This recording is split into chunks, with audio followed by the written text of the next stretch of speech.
The information contained in this video is strictly for informational purposes only and does not constitute financial, legal, or other professional advice and is not a substitute for consultation with a qualified professional. The opinions expressed in the show do not necessarily reflect the views of the Center for Continuing Education and Workforce Development, Borough of Manhattan Community College, and the City University of New York.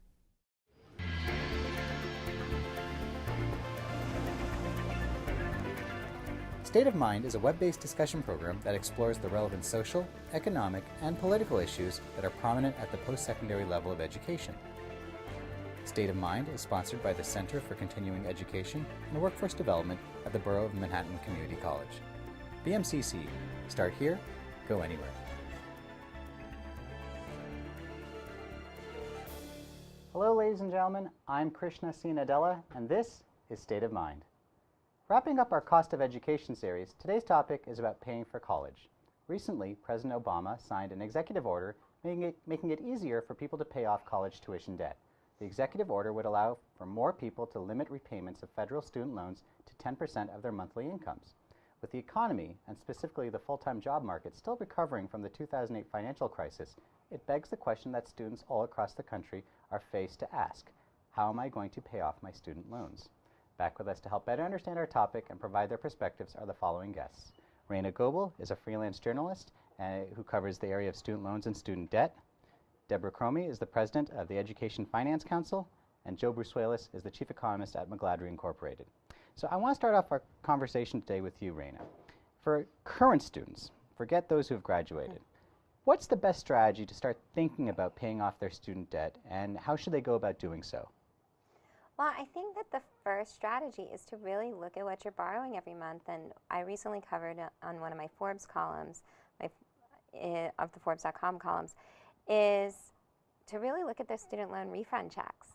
So if you're getting a refund in January, start thinking about, what am I using this money for? Do I need all of this? And also, if you're a sophomore or a junior in college, apply for scholarships still. Talk to your financial aid office. I've gotten some scholarships for the craziest things in the world. I was one of the first people to apply to my MBA program, so I got $1,000 for being one of the first to apply that semester. I stood in line at another school with a B+ average, and they gave me $750 for standing in line that day. You don't know what's out there, and your grades could have drastically improved since high school. What I caution students not to do is try to pay the interest on their unsubsidized loans while they're in school if there's any chance that they will either A, go to grad school where loans are way more expensive to borrow because the interest rate is higher, or B, that they may work in a public service position, which is anything nonprofit in certain sectors. Someone at a private hospital in marketing qualifies for public service loan forgiveness, and most people don't know that. That's why a quarter of the people qualify for that, but that's after 10 years on those income-related plans. So good idea to start looking at your options, good idea to start looking at your overall goals, and whatever you do, make sure that right now, I don't care whether you're a freshman, sophomore, junior, or senior, that you're talking to career services and getting work experience, because if you graduate without an internship or some sort of work experience, your chance of getting employed right out of school has pretty much plummeted. I see you nodding your head, Debra. Do you want to comment on that? Well, the other thing that I will add is probably one of the most important things to do is to finish your college education. The cohort default rate on the federal loan program right now is 13.7%. For those that finish school and get a bachelor's degree, it's just over 1%. So if you look at that, most of the people who are defaulting on their student loans are folks who did not finish their education. So that's number one. Mm-hmm. And the second thing that I would say is to start thinking about what job you want and what the salaries are there, and start exploring and talking with the folks in financial aid, in addition to career services, about what the repayment options are, given what field you want to go into, or if you are going on to grad school and expect to do that soon, understand what the options are. So be proactive in starting that communication to understand what your options are early. Now, Joe, when we talk about loans of any type, whether it be mortgages, autos, or in this case, student loans, there's the aspect of variable interest and fixed interest. Could you take a second to just talk about the way loans are structured and, where the advantages and disadvantages are from the two types? Well, sure. Typically what happens is that people who have, say, challenged credit ratings, they end up in the variability interest-only loans. Like for example, in 2014, a full 31% of all auto loans have been of the subprime variety. These are people who don't have credit that is good enough sufficiently to qualify for the 0% financing that GM and Ford say will provide, right? Typically what you want is you want a fixed income interest rate loan. That's the best way to go, whether you're buying a mortgage, whether you're for a car or a student loan. Now I think what we want students to begin to think about is, okay, how am I going to pay this back? So what does paying it back mean? Well, I'm going to earn $45,000 a year in my first job, and I'm going to live in the state of New York. You should know what your marginal tax rate is at that point, so that you can make a reasonable estimate after your cost of living, after all of the different forms of taxation hit your check, what you have left, because then you're going to have to dedicate a specific portion of that to your student loan payments. And the important thing is you have to pay your student loans back. Default's not an option. You can't declare bankruptcy and get rid of these loans. They're going to stick with you for life. The second thing is limit your borrowing during school to the absolute minimum necessary to address your overall needs. I think that's something that often gets lost in some of the ease of obtaining student loans these days. And then when you're thinking about your forms of repayment, and both these ladies are more qualified to talk about than I am, that you ought to be able to know the definition of what negative amortization is before you graduate school. Right. I personally think that every university should have a requirement that students take a full 15-week, one-unit in-service seminar where they're taught the finances of basically A, life, and B, what their debt obligations mean, and how to arrange and order those choices. So that if there's a time when things are challenged, okay, maybe you do an interest only for a year. But then as soon as you're back up on your feet, go back to where you were. Sounds good. Deborah, at the EFC, I'm sure you've worked with many individuals and you've heard many countless experiences. One of the ones that I've seen in my research is for newly minted graduates, when they're looking at their employer to see if they can negotiate that into their starting comp, to see if they could have part or if not all of their student loans paid off by the employer versus themselves. Is that something you're hearing on your side of the business? Yeah, so it used to be a lot more popular before the economic downturn, and then a lot of benefit programs got cut back. Sure. You're starting to see that come back up again. I know one of my former employers would reimburse me for payments that I made on my student loans. So there are, it's certainly something I always say you should always ask. Absolutely. And to the same point, Reyna, in terms of putting together a strategy, we had talked in the previous episodes about being an educated consumer, knowing what you're taking on, so that way when you're on this side of the table, now what you have to pay off. Are there certain strategies, are there certain tools that are available aside from what's currently available through the schools themselves that students can use as they start their new job, they start their new life, they can start putting together a payment plan that's going to allow them to pay it off in a decade or less, or is that something that's still not out there? Well, I mean, you can look at the repayment estimator, and in my book, CliffsNotes Graduation Debt, How to Manage Student Loans and Live Your Life, the emphasis is on live your life. You don't want to choose a 10-year repayment plan if you don't know that you're going to be able to pay it off in 10 years, because you'll be like, I'm going to go gung-ho, and I'm going to do this, and I'm going to ignore, I'm not going to get married, I'm not going to do anything else in my life other than focus on these student loans. And that may not happen, but a couple of other things that happen from that, there is no penalty for paying off your loans early. You can do You Promise, which is a great website where you can get rebates from your online shopping to repay some of that debt.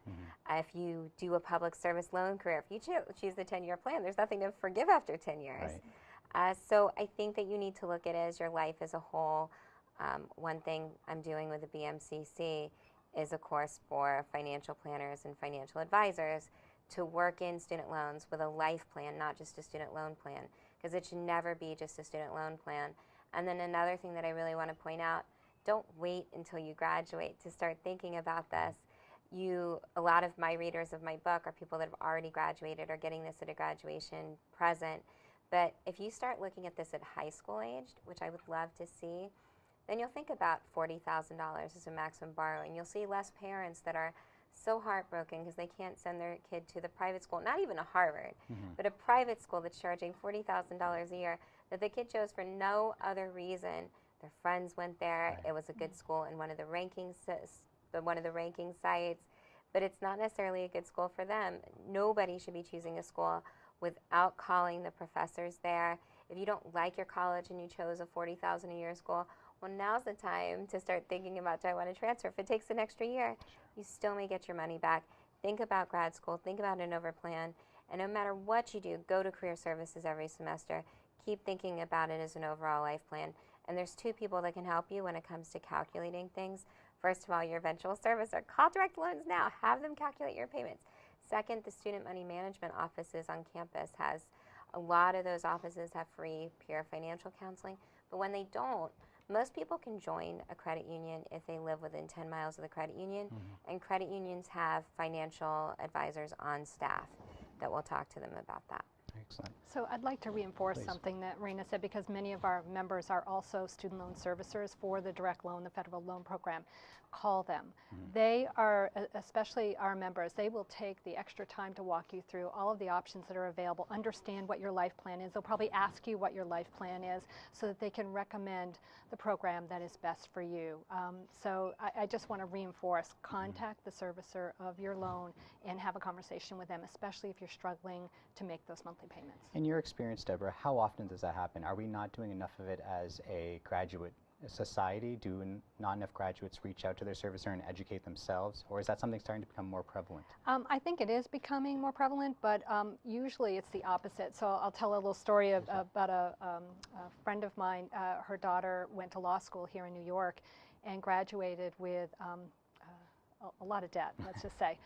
And she called the servicer and she just said, I want the lowest monthly payment because I'm just starting out, which she did.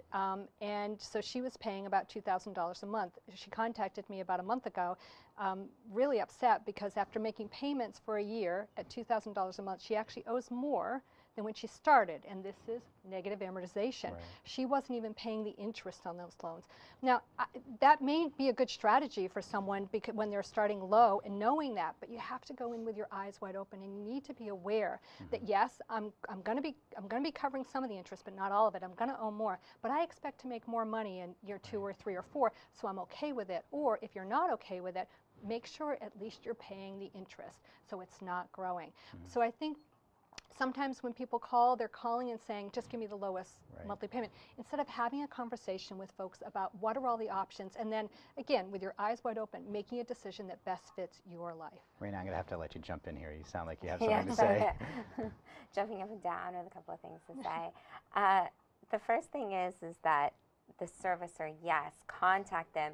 When you pay them interest, you're paying their salary. Remember that. These are people that are there to help you, not out of the goodness of their heart, because they have to. Like, make sure, and if you don't get a good answer from one person, call back on a second. And if you're having trouble getting a straight answer, there's a student loan ombudsman for the federal loans that is on the federal site. There is also a private student loan ombudsman. You can submit a complaint on the Consumer Financial Protection Bureau site. I was talking to the private loan ombudsman the other day, and they will make sure they get a straight answer for you. So you have people that will help you all sorts of different ways. So make sure that you're making use of that. On the topic of negative amortization, this is a problem that happens a lot. Let's say that you, which in the case of what I did, I waited 10 years to go back to school. Well, interest is accruing during that time when I was on forbearance, when I was in forbearance. And then so if you're in forbearance, which is an allowed payment break for 3 years, you have interest accruing. Well, that adds to your loan. It can make a loan after a certain number of years even double if you keep doing that. However, there's also deferment. It's not just for in school, which is an allowed payment break where your subsidized loans, the ones, they'll be labeled subsidized, and you can see that on the National Student Loan Data System, or you can even have your financial aid office, which is also paid to help you. Right. You can ask them these questions too, and they will help you realize like what you're really accumulating when you get breaks from interest, because obviously you don't have to worry about that so much, but don't use the negative amortization to think I should be paying my student loans in school or that my interest will actually become more than my loan, because if you are planning on going to grad school loans are cheaper. I'd rather you put that in a savings account so in case you go to grad school. Well, one argument that's often had is if you decide you don't want to do public service later, so you chose income-based repayment or you chose pay-as-you-earn. Well, if you choose these plans based on your income and you do end up with some extra interest, beyond what is paid from the subsidized side, put that extra money that you would have paid towards your student loan in a bank account. And then you could pay with that money if you decide, I don't want to continue. Because if you have $100,000, $200,000 in student loan debt, don't risk not getting the money because you're not sure if you're going to do public service. Pay it, put some money in savings if you have it. Right. So I want to transition our conversation to more seasoned graduates, 10 years out of college, ones that are, relatively established in their professional jobs. Actually, it's funny here. I have a fact here. President Obama mentioned a couple of years ago to a crowd of students at the University of North Carolina that he only finished paying off his student loans 4 years prior to being elected the president at the age of 43. Now, he's the president of the United States. If you can think of a successful individual right there, I think there's no one better.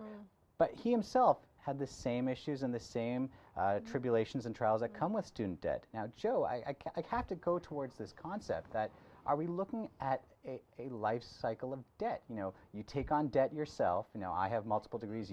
All of us here have multiple degrees. We all went to school for more than 4 years. My wife, she's a medical doctor. She went to school for more than 4 years. And so we're all paying this off. And fine, we eventually get to a point, whether it be 35, 43, but then we have our own families. And then we obviously want to give a better life to our kids. So we start saving for college. And so when does that debt cycle end, or how do we mitigate it?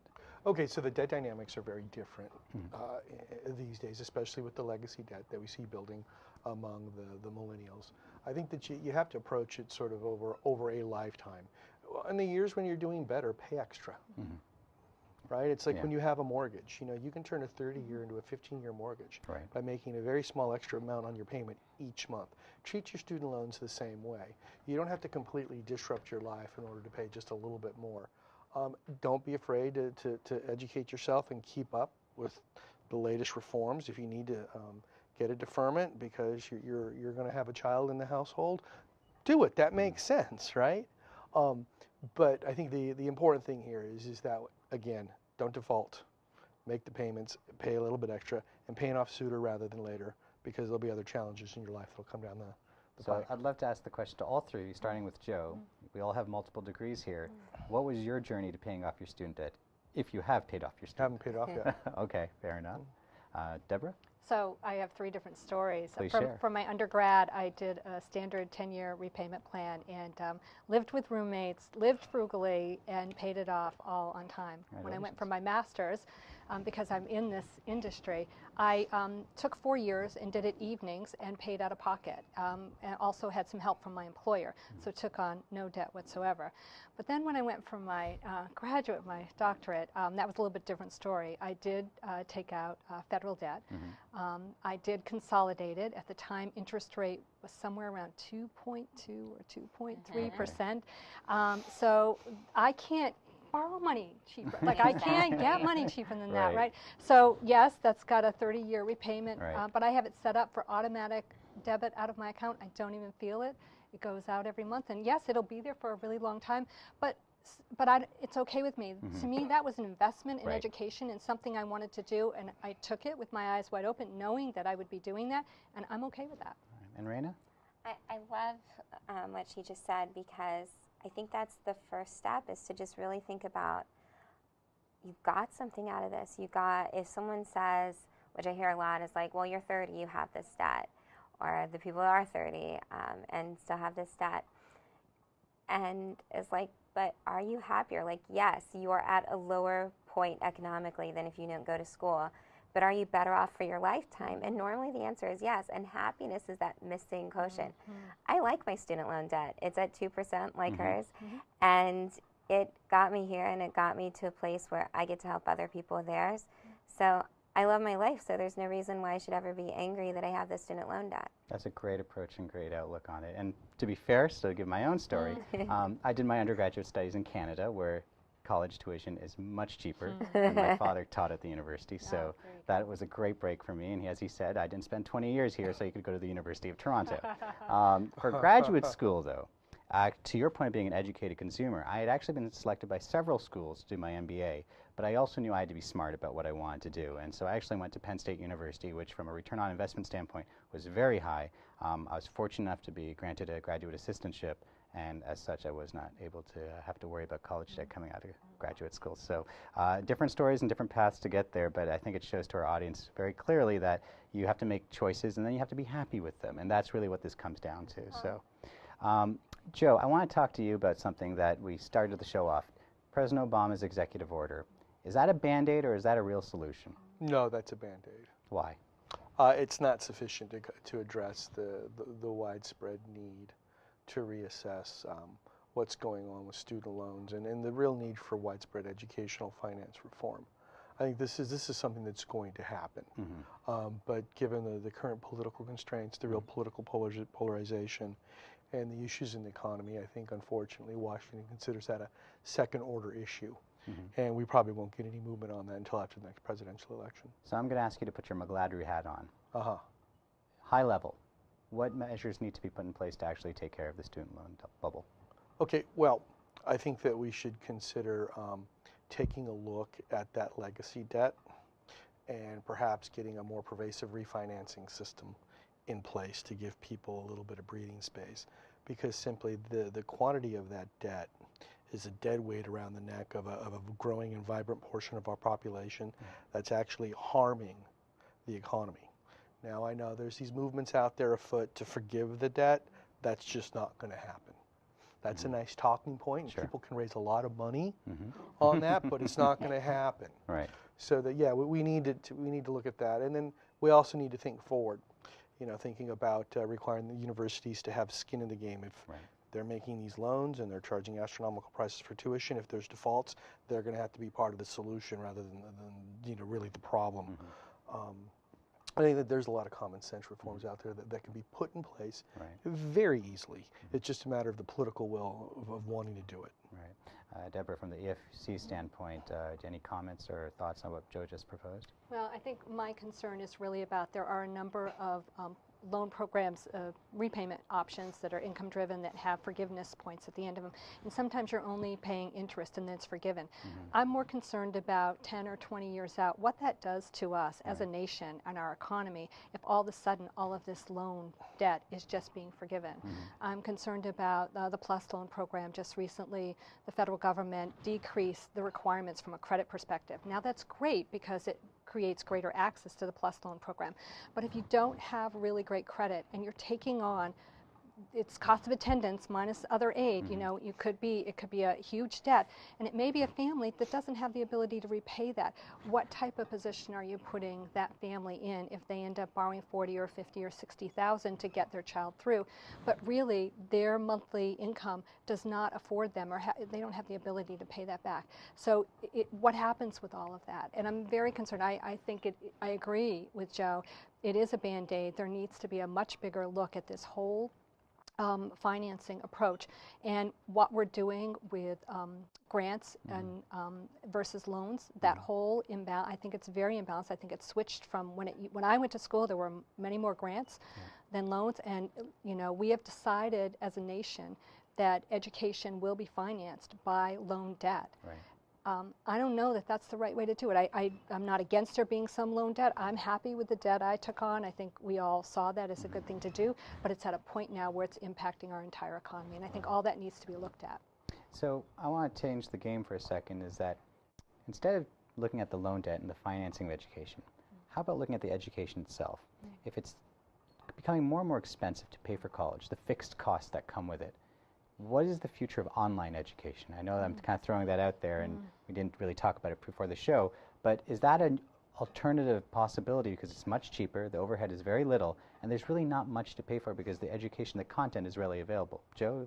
Okay, well, this is interesting. There's something it's called Solow's paradox, right? And Robert Solow, at MIT, Nobel laureate, said that I see the impact of the computer age everywhere except the productivity statistics. And that in the age of big data, in the age of a tremendous innovation, that we're to the point where we're likely to see technology be introduced into the production process of areas of the economy that were previously impervious to technological innovation, such as healthcare, education, and government. And so I'm very optimistic about that. Now, I think that it ought to be done in a way that is parallel with the current university-based framework where they're not for profits. I've got some real concern about the for-profit universities, the quality of the instruction that they're providing, and whether there ought to be widespread availability for debt-financed education in the for-profit industries. I think that the universities are well positioned to provide online instruction at a much lower cost. Now, what that will require, though, are those institutions to reform the way in which they operate, and that's going to be the real challenge. Because in many cases, you see your typical second-tier or first-tier universities, they're very heavy with administrative cost and very light on terms of overall cost of instruction. Well, obviously, that's the priority is completely backwards. So that's going to be the first change. The second change is providing a quality online instructional environment where there is interaction between the students and the teachers. While you can use innovation and technology to compress time and distance, there is something to that formal face-to-face discussion where you really can have an in-depth and broad look at what the topic is in whatever field it is.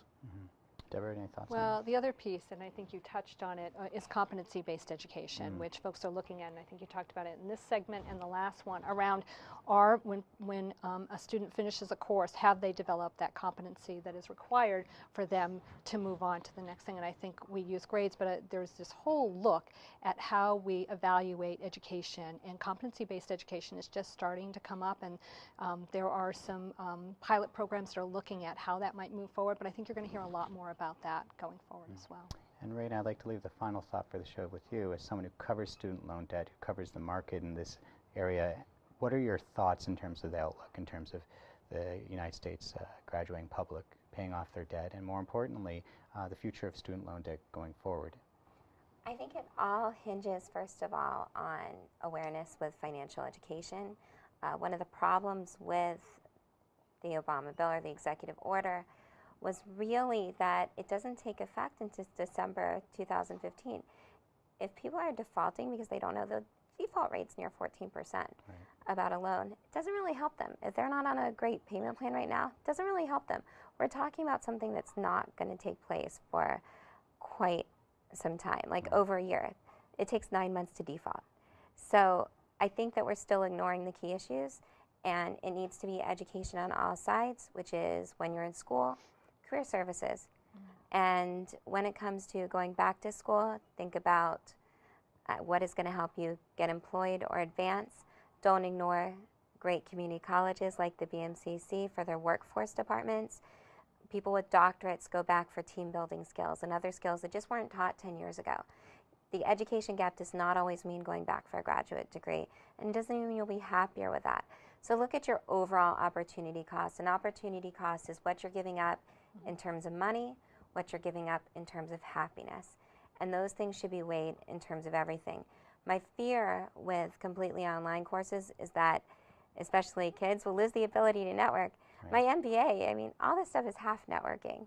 And just a point on whether your kid needs a particular school, I have an MBA from a state school. And sometimes private schools are cheaper when you compare them if they're offering you a lot of money, like the Harvards if you have the need. But I can go to the same MBA networking event in New York City as a University of Texas grad as the Harvard grads are going to. So make sure that you're getting the education you want. The name on the degree really won't matter that much in the workforce. Sound advice and a great way to end the show. Reyna, Debra, Joe, thank you so much for your time. Your unique perspectives were greatly appreciated over all 3 parts of our series. Thank you. Thank you. On that note, that's going to wrap up our series for today. I'd like to thank our guests once again for joining us and providing their very unique perspectives. If you like what you saw in today's episode, please feel free to subscribe to our YouTube channel. If you have any comments, criticisms, or feedback from myself, email me or send me a message on Twitter. Ladies and gentlemen, thank you so much for your time. And once again, remember, every life is a book. Make yours a bestseller. Have a good night.